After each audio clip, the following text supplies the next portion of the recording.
Chapter 8. The Struggle for Swaraj. The British did not respond to the constitutional agitation of the Indian National Congress in its early days. This clearly spelt out the limitations of the constitutional agitation. The extremist leaders such as Lokmanya Tilak in Maharashtra, Bipin Chandra Pal and Aurobindo Ghosh in Bengal, and Lala Lajpat Rai in the Punjab felt that the struggle against the British should be intensified further. The period from 1905 to 1920 is regarded as the extremist phase in the freedom struggle of India. Progress of the extremist politics. Initially, the extremist leaders used the medium of newspapers, national festivals, and national education to bring about the political awakening of the Indians. In addition to the newspapers Kesari and Maratha, Lokmanya Tilak organized public celebrations of Ganeshotsav and Shiv Jayanti. The purpose in organizing these national festivals was to bring people together, burying their mutual differences, and to bring about national awakening in them.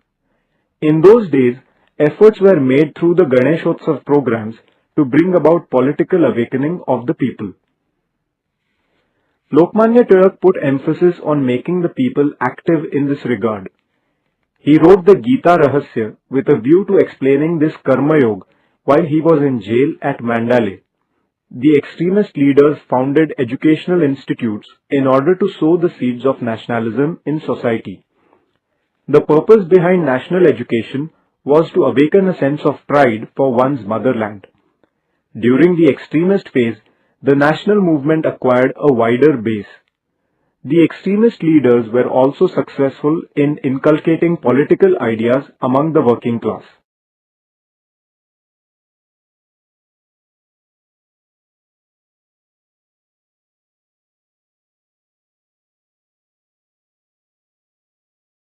The partition of Bengal. The province of Bengal was vast. Administratively, it was difficult to look after the affairs of this province. Therefore, the Viceroy Lord Curzon announced the partition of Bengal in 1905. He decided to partition Bengal by dividing it into a Muslim majority East Bengal and a Hindu majority West Bengal. The reason given for this partition was administrative convenience. However, Curzon's real motive was to create a divide among the Hindus and the Muslims, thereby weakening the freedom struggle.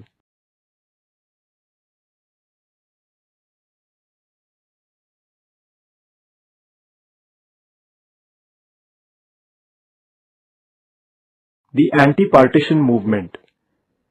The people of Bengal were enraged by the partition of Bengal. The day of partition, 16th October, was observed as a national mourning day. Protest meetings were organized to condemn the government's decision. Vande Mataram was sung everywhere. The Raksha Bandhan program was organized as a mark of unity. Foreign goods were boycotted. Students boycotted government-run schools and colleges, thus joining the movement in large numbers. Educational institutions inspiring a national sentiment were established. This anti-partition movement was led by men like Surendranath Banerjee, Anand Mohan Bose, Rabindranath Tagore, etc. The anti-partition agitation widened the scope of the Indian national movement. Sensing the intensity of the movement, the British annulled the partition of Bengal in 1911.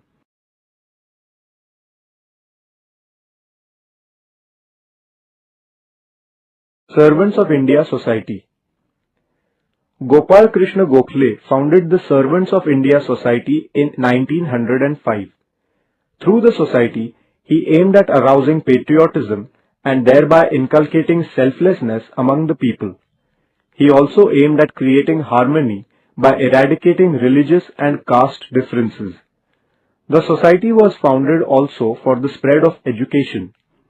While in England, Gokhale placed before the British people a picture of India's poverty and misery and also of the British oppression in India. The 4-point program of the Indian National Congress. Gokhale was the president of the Congress session of 1905. He justified the anti-partition movement. The Congress session of 1906 was presided over by Dadabhai Nauroji. In his presidential speech, he declared Swaraj to be the goal of the Indian National Congress. His message to the Indian people was, remain united, attain Swaraj, and carry on ceaseless struggle for it. In this same session, the Indian National Congress unanimously adopted the 4-point program of Swaraj, Swadeshi, boycott, and national education.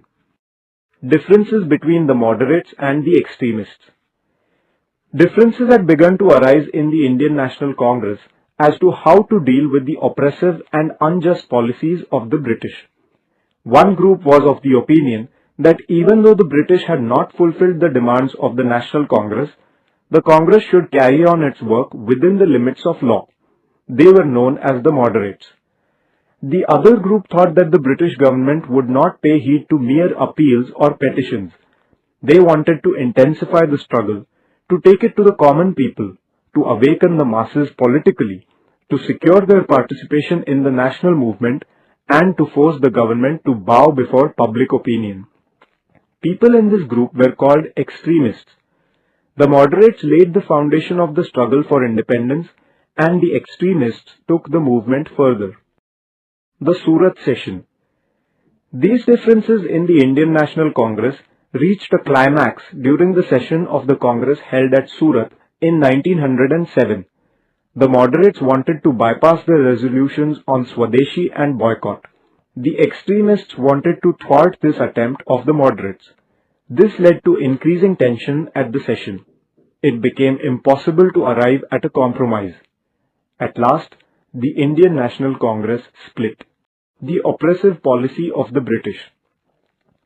The government became apprehensive due to the powerful anti-partition agitation of the people.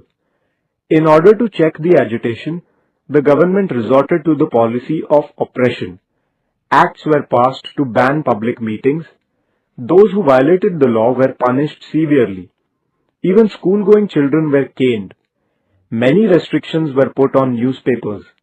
Many printing presses were confiscated on charges of criticism against the government. Writers and editors were imprisoned. The government took very strong measures against the extremist leaders. Lokmanya Tilak was charged with sedition and sent to Mandalay for a term of 6 years. Bipin Chandra Pal was sent to jail and Lala Lajpat Rai was deported from the Punjab. The formation of the Muslim League. The British rulers were disturbed by the overwhelming public response received by the Indian National Congress in the anti-partition agitation. Once again, the British resorted to the policy of divide and rule. Many British officers began to suggest that a separate political organization of the Muslims was needed to safeguard the interests of the Muslims. Encouraged by the British government, a delegation of upper-class Muslims led by Aga Khan met the Governor-General Lord Minto. With the encouragement of Lord Minto and other British officers, an organization called the Muslim League was formed in 1906. Prominent among the founders of the League were religious leaders like Aga Khan and landlords like Mohsin ul Mulk and Nawab Salim Ullah. The Act of 1909. The government passed an act in 1909. It is known as the Morley-Minto Reform Act. This act provided for the inclusion of some elected Indian members in the legislature by increasing the number of Indian members in the legislature. At the same time, separate electorates were created for Muslims. Due to this divisive strategy of the British, seeds of separatist tendencies were sown in India. Unity among the Indians. Lokmanya Tilak returned to India in 1914 after a term of imprisonment. Thereafter, efforts began to reunite the moderates and the extremists. In 1916, both the factions in the Indian National Congress were reunited. In the same year, the Congress and the Muslim League came to a compromise at Lucknow. This is known as the Lucknow Pact. According to this pact, the Congress gave its consent to the separate electorates for the Muslims, and the Muslim League agreed to cooperate with the Congress in its efforts to secure political rights for India.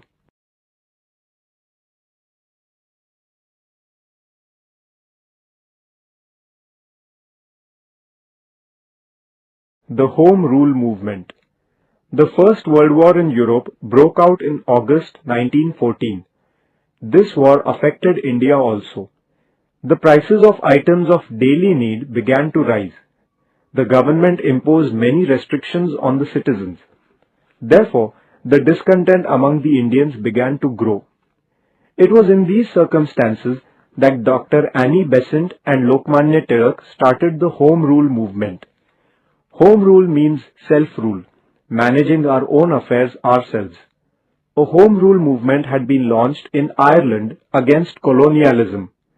On similar lines, the Home Rule movement in India asked the British government for the right to self-rule. Annie Besant and Lokmanya Tilak led whirlwind campaigns throughout the country to take the message of Home Rule to the people. Lokmanya Tilak firmly stated that Swaraj is my birthright and I will have it. The Home Rule movement lent a new vigor to the national movement.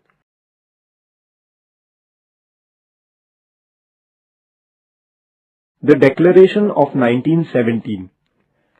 Against the background of the growing discontent in India, the growing popularity of the Home Rule movement, and the state of war in Europe, the British government decided to grant some political rights to the Indians.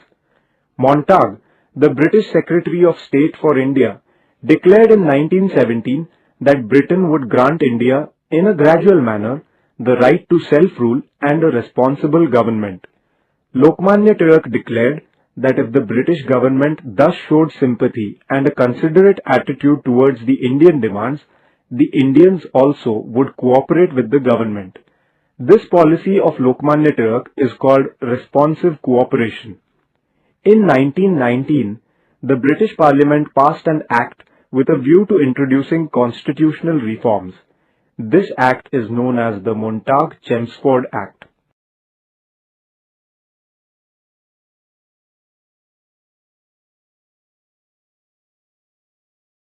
The Montague-Chelmsford Act. According to this act, at the provincial level, some less important departments came to be transferred to Indian ministers, but important departments like finance, revenue and home affairs were in the hands of the governor. It was expected by all that the 1919 Act would lay the foundation of responsible government in India. But in reality, the Act was disappointing. Lokmanya Tilak criticized the Act, saying that it was neither Swaraj nor its foundation. All Indians realized that a nationwide agitation was needed to compel the government to meet their demands. India prepared herself for the next phase of her struggle.